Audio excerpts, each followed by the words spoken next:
क्या आपने कभी सोचा है कि एक पुराना घर और उसके राज क्या हो सकते हैं? दुनिया की सबसे डरावनी कहानी आपको ले जाता है 1911 के लंदन में, जहां एक पुराना घर, उसके अजीब मालिक मिस्टर इब्ने और एक मासूम लड़का स्टीवन का मिलन होता है। इस घर के आसपास का माहौल बहुत ही डरावना होता है। लेकिन क्या यह सिर्फ एक भय का माहौल है, या फिर कुछ और भी है जो आंखों से ओझल है? इस घर में छुपी हुई रहस्यमयी बातें, भूतिया कहानियां और मिस्टर इब्ने का राज आपको हैरान कर देने वाला है। यह कहानी नहीं सिर्फ एक दुनिया की सबसे डरावनी भूतिया कहानी है, बल्कि यह एक ऐसे राज का पर्दाफाश है जो आपको सोचने पर मजबूर कर देगा कि असल में कौन है यह भूत। 1911 की बात है। शाम का समय था। लंदन में एक घर था। उस घर के सामने एक बड़ा बगीचा था। उसके अंदर बहुत सारे बड़े बड़े पेड़ लगे हुए थे। उस घर के आसपास का माहौल बहुत डरावना था। एक लड़का उसी घर के सामने खड़ा हुआ था। लड़के ने उस घर की डोर बेल बजाई और किसी के आने का इंतजार करने लगा। उस लड़के के माता पिता अब इस दुनिया में नहीं थे। मरने से पहले उसके माता पिता ने उसको उनके चचेरे भाई मिस्टर इब्ने के पास रहने के लिए छोड़ दिया था। पर हैरानी की बात ये थी कि मिस्टर इब्ने को अकेले रहना पसंद था। वह किसी से ज्यादा मिलते जुलते नहीं थे। लड़के के डोर बेल बजाने के बाद मिस्टर इब्ने ने घर का दरवाजा खोला और वह उसको देखकर खुश हुए।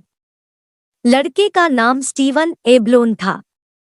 फिर मिस्टर इब्ने ने उसे कहा, तुम बहुत थक गए होगे, आओ चलो नाश्ता कर लो। फिर स्टीवन एब्लोन ने कहा कि उसको तभी भूख नहीं लगी है। फिर बातचीत पर मिस्टर इब्ने ने उस लड़के से पूछा, बेटा तुम कितने साल के हो? तुम्हारा क्या नाम है? फिर छोटे लड़के ने कहा कि मैं आने वाले जन्मदिन पर 12 साल का हो जाऊंगा। मिस्टर इब्ने ने उस लड़के से उसकी जन्म की तारीख पूछी और उसको खुश करने को कहा, पक्का तुम 12 साल के हो जाओगे ना? वो बताए कि वो यह सब चीजें इसलिए पूछ रहे हैं क्योंकि वो यह सब बातें लिख कर रखते हैं ताकि उन्हें यह सभी जरूरी तारीखें याद रहे। फिर मिस्टर इब्ने ने अपने नौकर से कहा कि इसे मिसेज बंच के कमरे में ले जाओ। मिसेज बंच इस घर की सबसे खुश दिल इंसान है। स्टीवन को मिसेज बंच से बात करके बहुत अच्छा लगा। मिसेज बंच 55 साल की थी और वह इस घर और मिस्टर इब्ने के बारे में, मिस्टर इब्ने उस लड़की को एक दिन अपने साथ लाए थे और वह हमारे साथ 3 हफ्तों तक रही। लेकिन एक दिन वह सुबह अचानक ही कहीं चली गई। स्टीवन ने कहा कि मुझे लड़के के बारे में कुछ बताओ।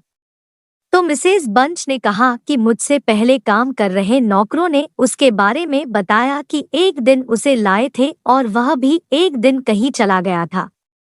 वह कहाँ गया किसी को नहीं पता चला। उसी रात स्टीवन ने एक सपना देखा कि वह इस घर की छत पर है। जब वो उसे छत पर गया तो वहाँ एक पुराना बाथरूम था और उसका गेट शीशा का था।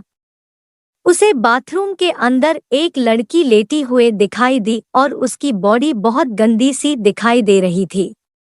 उसके दोनों हाथ उसके सीने पर ही थे। स्टीवन उसे देख रहा था कि वह लड़की अचानक से रोने लगती है और उसके दोनों हाथ स्टीवन की ओर बढ़ने लगते हैं।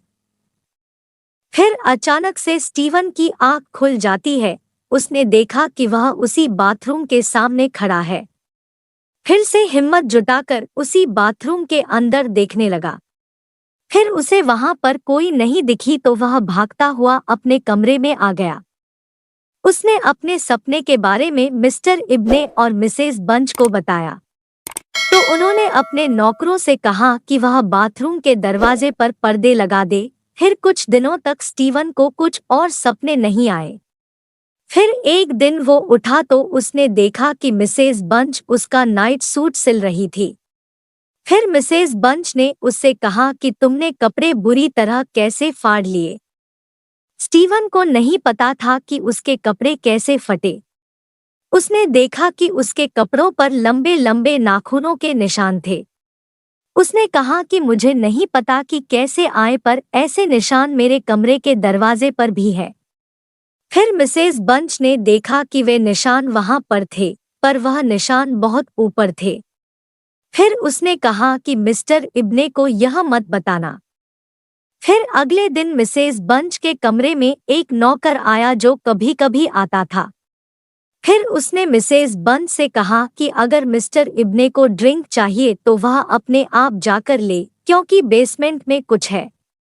वो पता नहीं क्या है पर कुछ है। अब मैं वहां पर और नहीं जाऊंगा। फिर उसने स्टीवन को देखा और उसने बात को बदल दी और वह चला गया। अब स्टीवन को आए हुए 6 महीने हो गए थे। एक दिन मिस्टर इब्ने ने स्टीवन से कहा कि बेटा, आज शाम तुम मेरी लाइब्रेरी में आ सकते हो, रात को 11 बजे तुम आ जाना, यह बात किसी को भी नहीं बताना। यह बात सुनकर स्टीवन बहुत खुश हो गया। उसने सोचा कि वे उसे आज क्या दिखाने वाले हैं। फिर रात को स्टीवन लाइब्रेरी के दरवाजे पर आकर दरवाजे को खटखटाने लगा। फिर अंदर से आवाज आने लगी। थोड़ी देर तक कुछ आवाज आई, फिर वह अपने आप बंद हो गई। फिर दरवाजा अपने आप खुल गया। स्टीवन ने देखा कि मिस्टर इब्ने एक कुर्सी पर बैठे हुए थे और उनके बाएं और एक छेद था। उनके हाथों पर ना ही कुछ खून था और ना ही टेबल पर रखे चाकू पर था। स्टीवन ने देखा कि टेबल पर एक पन्ना पड़ा हुआ है और उसने पढ़ा। उसके अंदर लिखा हुआ था कि हजारों साल पहले लोगों ने एक तरीका देखा जिससे वह इस दुनिया पर राज कर सकते हैं और उड़ सकते थे, पर यह एक जादू से हो सकता था। पर इसके लिए 3 जवान 15 साल के छोटे लड़कों के दिल निकालना पड़ेगा। मैंने पहले एक लड़के स्टैनले को 24 मार्च 1891 को मारा, फिर एक लड़की को 23 मार्च 1905 को मारा और आज रात 24 मार्च 1912 को जो मेरे लिए अपनी जान देगा वह लड़का मेरा भतीजा स्टीवन है। किसी को कुछ पता नहीं चलेगा कि उनको किसने मारा। किताब ने मुझे बताया है कि उन बच्चों के भूत मेरा दिल लेने के लिए वापस आएंगे। स्टीवन ने पढ़ना बंद कर दिया और वह अपने रूम में चला गया। आज कई साल हो गए मिस्टर इब्ने को मरे हुए, पर किसी को नहीं पता कि उनको किसने मारा है। यह बात सिर्फ स्टीवन को पता थी। सारांश, इस डरावनी कहानी का अंत हुआ मिस्टर इब्ने के राज का खुलासा होते हुए। उनका मकसद, उनका जुनून और उनके किए गए अपराध ने हमें यह सिखा दिया कि इंसान अपने लालच में कितना अंधा हो सकता है। यह कहानी सिर्फ एक हॉरर स्टोरी नहीं है, बल्कि यह एक दर्पण है जो हमें दिखता है कि बुराई और भय का कोई भी रूप हो सकता है, चाहे वह एक इंसान हो या भूत। दुनिया की सबसे डरावनी भूतिया कहानी का असली संदेश यह है कि हमें हमेशा सच्चाई और इंसानियत के रास्ते पर चलना चाहिए, चाहे वह कितना भी कठिन क्यों न हो। यह भूत की कहानी हमें यह सिखाती है कि बुराई का अंत हमेशा होता है और सच्चाई हमेशा जीत तय है। अगर आपको हमारी कहानी पसंद आई तो इस चैनल को लाइक, शेयर व सब्सक्राइब करें ताकि आगे भी हम आपके लिए ऐसी रोमांचक स्टोरी लेकर आए। इस चैनल में बने रहने के लिए आपका धन्यवाद।